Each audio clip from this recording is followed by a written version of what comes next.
बेयावनो आंनि अननाय आरो सिबिनाय बिटिआर बाखि रायजो राजा नोंथांमोननिसिम आंनि अननाय आरो सिबिनाय बाहरबाय।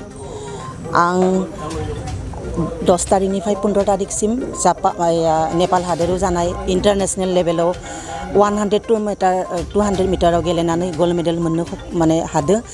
आं दिनै गावखौनो गोग्गाना लादो आं बिटिसिआवहा आं सासे बर' आइजो जानानै आं मेडेल लाबोनो हानाया गोग्गानाय खोथा बाथ्रा। मानोना आं बहुत खस्थ' खालामनानै गेलेबोदोंमोन। आं बिपिएफ सरकारनिफ्रायबो जेबो आं रां रुपा हेल्प मोनाखैमोन।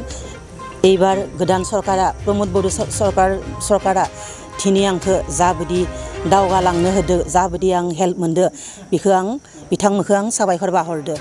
आरो जोंनि बिटिआरनिनो EM स्पर्ट्सनि EM बिथां दावबैसा बर' बिथांखौबो आं रोजा रोजा साबायखर हरदो। मानोना बिथाङा दिनै आंखौ 2 लाख होगोन होननानै घोषणा खालामदो। मानोना आगोलाव आं गेलेनो थाङोब्ला आंनो बेबायदि माने रोजा रां हराखै आंनो माने बिपिएफ सरकारा।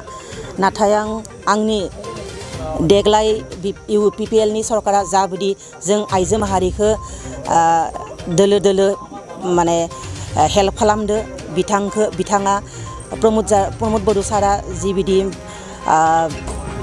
मेलेमजिबि बिथांखौ लानानै दिनै आं UPPLआव जइन खालामदोंमोन। आं दिनै इन्टारनेशनेल गेलेनाय आइजोआ दिनै राजनितिकआव हाबनो नाङामोन।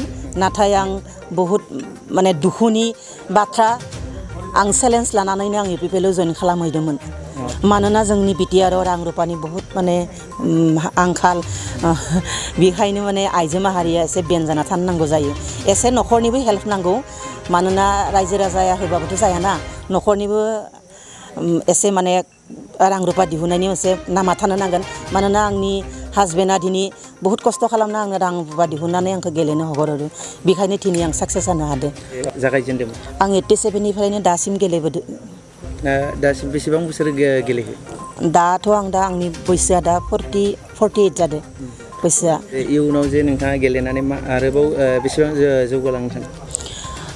आं बिटिआर सरकारनिफ्राय हेल्प मोनोब्ला आरो आं जौगालांनो हागोन होननानै आं आसा खालामदों।